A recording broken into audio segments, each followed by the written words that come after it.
Hi, welcome to my YouTube channel. Today I'm going to be drawing just a sketch. This is an idea that I have for a much bigger painting, but I find it a lot more useful, especially when combining reference photos together. I find it really useful to be able to sketch it out and almost build a map for yourself before you start the painting. I think sometimes I will go straight into a painting, but usually if you sketch first, for me, it makes the painting a lot clearer and therefore a lot quicker because I already have an idea what I'm going to be doing. So my idea is to have almost the perspective of a baby turtle going into the sea for the first time. And it's an idea that's been in my head for a little while, but I find that often ideas in your head look better than when they're on paper. So this just stops any potential issues with composition and things like that. So these lines just here that I'm drawing in for myself, that's in the golden ratio. I don't always use a golden ratio, but these little rules and guidelines, I find they're a good place to start if you're not sure about your composition. You can always break those rules later on, but if you're not quite sure how it's going to work, then I find these quite useful. So here I'm just sketching in that turtle. I knew roughly where I wanted it to go, but I couldn't actually find a reference photo in the position that I wanted it. So I wanted one of the arms going up slightly, as if it was like actually on its way. And I couldn't find like the perfect reference photo, which is fairly common that you can't find the perfect one. But so I was just playing around with the arm placement and looking at a few different references, just to try and make that look very natural. And yeah, before I go into the painting, because I think if you've got a sketch of pretty much what you want it to look like, then you can actually use that as your reference photo.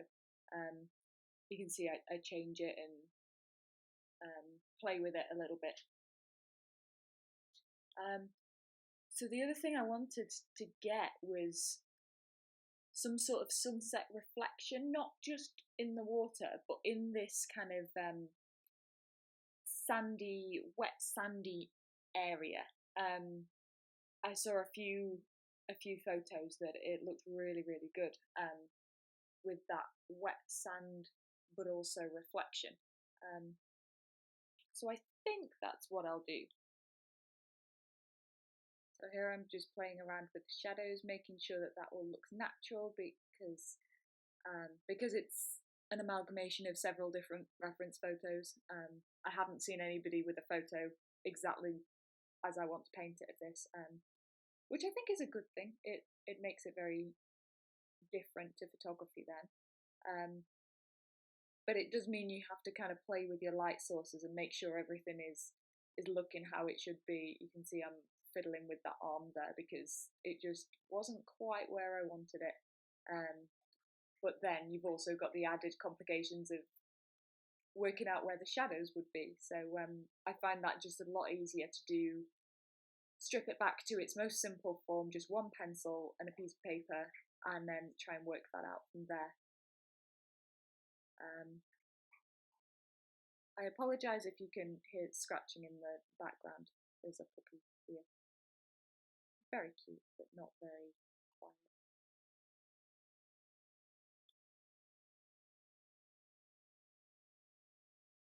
So just adding a little bit more detail into this turtle.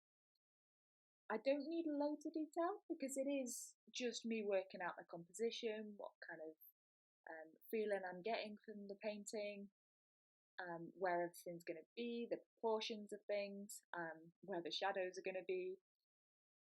But I do want enough detail to be able to use this as my reference. Obviously it's not got the colours in there, but it's got the basic information that I need to be able to inform a painting. So things like how the shell is formed and things like that, that's all really useful information. And it just means it's a bit easier not trying to trawl through all your reference photos trying to find the exact one of the shell that you liked. This is really just putting all of those reference photos together. I will use them when I do the painting for references for the colour and things, but all of the structure, all of that information I want to be in this little sketch. It didn't take me too long as well. It was a couple of hours work, but a lot of that was just fiddling with it and making sure it was the shapes that I wanted, everything was working, the big masses in the piece were complementing each other, not distracting from the piece. So here I'm just putting in, I don't know how to describe it, but there's some rocks but also some like holes in the water. You know when the surf is like coming up the beach and then there's a rock there so the water doesn't completely cover the sand in all of the places. So I'm just sketching that in, trying to make it quite dynamic, like you can almost feel the water rolling in, and you're willing on the little turtle to get to the sea before it's picked off by a seagull or something. So I'm just coming through. All of the structure is now in with the darker pencil, but I'm coming through with a white charcoal pencil just to add those highlights. It's one of the reasons that I really like working on toned paper is that it's so quick. You don't have to do all of the midground. You can just do the darker parts and then come back through with those lighter highlights. So I am leaving this as quite a simple sketch, but you can see all of the main information, the highlights, the shadows, main structural forms, and getting a little bit of information to that froth that comes in with the waves. Roughly where I want my rocks to be on the beach, a little bit of just information to tell me that is sand when I'm painting it, and that is about it. Just a very simple sketch, and hopefully very soon this will become a painting. Thank you so much for watching, and please don't forget to like and subscribe if you enjoyed this video, and I will see you soon. Bye!